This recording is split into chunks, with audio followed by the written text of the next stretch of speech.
everyone. Welcome to the 71st episode in our AI and You podcast series.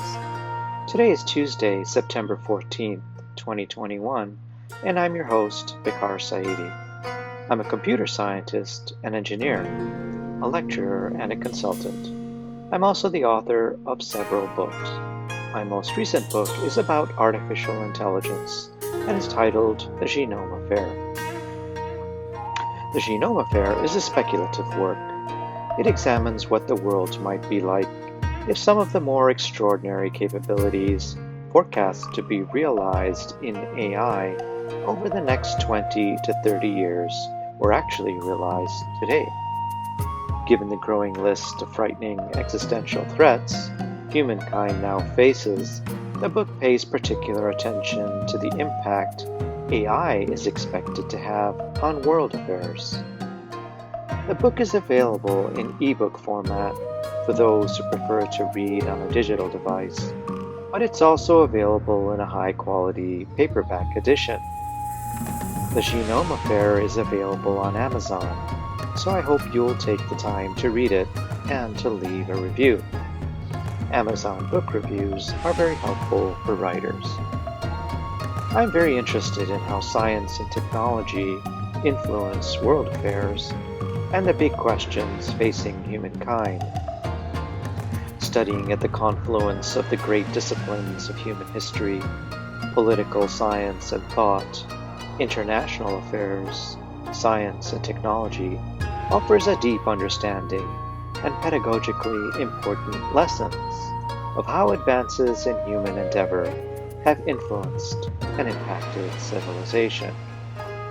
I'm available to give talks on artificial intelligence and its related technologies, and on the impact AI is expected to have, or is already having, on our world. If you'd like to get in touch with me to arrange a web-based event or consulting meeting with your company or organization, you can find my contact info in the podcast notes below. Please make sure to subscribe to my channel, like this video, and share it with others if you find the content valuable. Thank you. And now, on to today's podcast. In our last podcast, episode 70, I spoke about democracy, the recent collapse of democracy in Afghanistan, and what the future of governance with AI might look like. In today's podcast, episode 71, I'll speak about deepfake videos and their use in the pornography industry. Let's get started.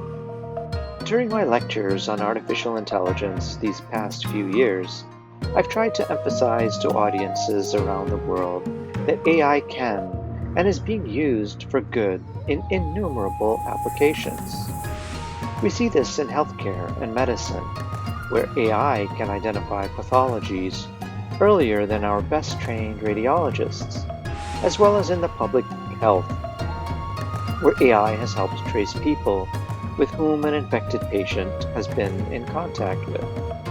We've also seen it in use to locate missing persons or apprehend criminal suspects in large urban centers via AI-enabled surveillance systems. Invariably, though, given how powerful AI technology already is, and the high likelihood that it will eclipse humankind's own intelligence limitations within a few decades, we can't help but wonder whether artificial intelligence will become an existential threat for our species. After all, every invention humankind has ever developed has been used for harm as well. The answer to this worrisome question depends on humankind's willingness to work together to regulate AI for our collective benefit.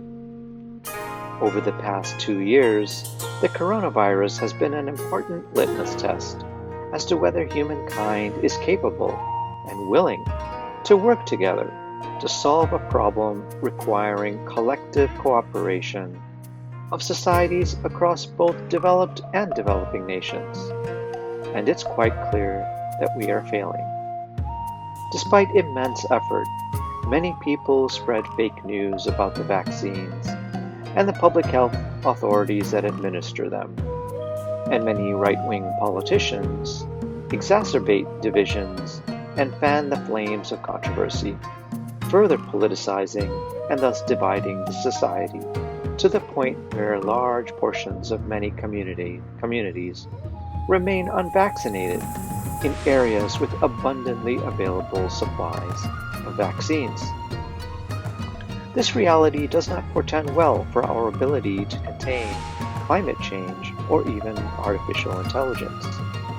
The coronavirus and climate change are both issues that have very visible and visceral outward signs, with much death, destruction, and misery to be found in their wake.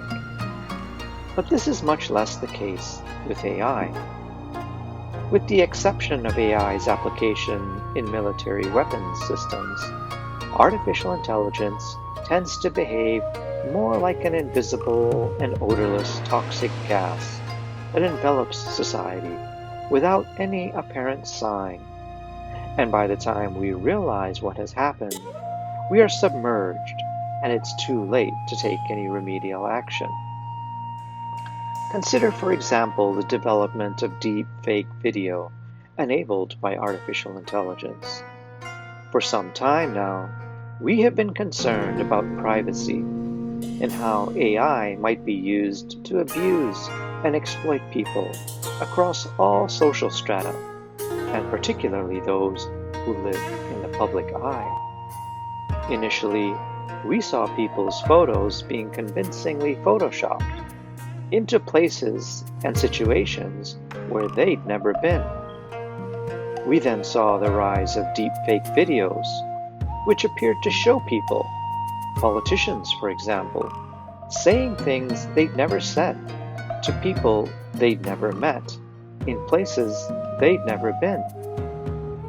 And now we are witnessing the rise of sophisticated AI technology that can take a few photos of a person's face and then insert them into a pornographic video of choice. Although still in early stages, this new development is particularly alarming, given that such deep fakes have the potential to destroy careers, friendships and social networks, marriages, relationships, reputations, and they can even result in devastating emotional and physical trauma amongst those in vulnerable demographics.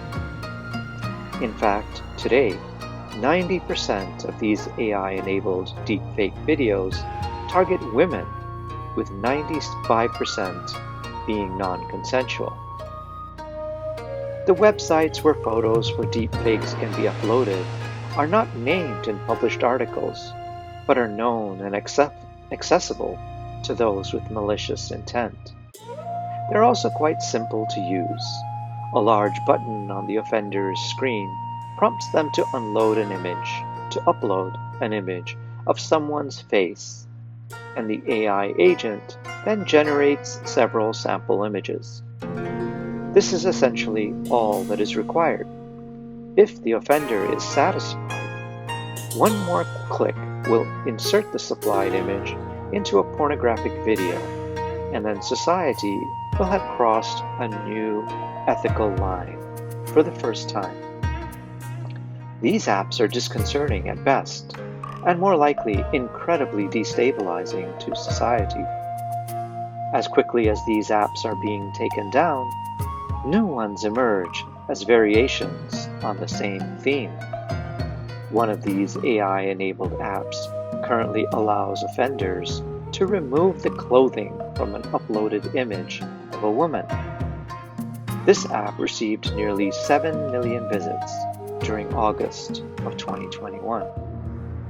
Such face-swapping apps that can place a person's image into a scene from a popular film or music video have been around for some time. But the new AI-enabled apps that focus specifically on inserting unsuspecting people's images into porn videos is revolutionary. They are explicitly designed to create pornographic films of people without consent. In these apps, Once an image of a person is uploaded, the user is presented with a vast library of pornographic films, mostly featuring women. A user can then generate a preview of the face exchanged result, review for their approval, and then pay a fee to download the full version of the film. The results today are still somewhat amateurish. People's faces are often distorted as they move and turn to different angles in the film, and many viewers can quickly realize these videos as fake. But some viewers do find them convincing, and more importantly, with time, the sophistication of the technology will improve to a point where these deepfakes will be completely undetectable from the originals. Further, even though some of the videos today are easily recognizable as fake, the psychological toll on victims can still be extraordinarily humiliating and harmful. And since a large percentage of society is unaware of AI, let alone AI-enabled deepfake technologies, even low-quality face images can be capable of confounding people. Finding a way to remove these images, once discovered by a victim, is virtually impossible, and the repercussions can stay with the victim for life. Thank you for spending some time with me. I'm trying to follow the TED Talk format, and so I'm keeping these podcasts under 20 minutes. Let me know what you think. I hope you'll find these insights into artificial intelligence helpful, and I hope you'll read my new book, The Genome Affair. It's available on Amazon.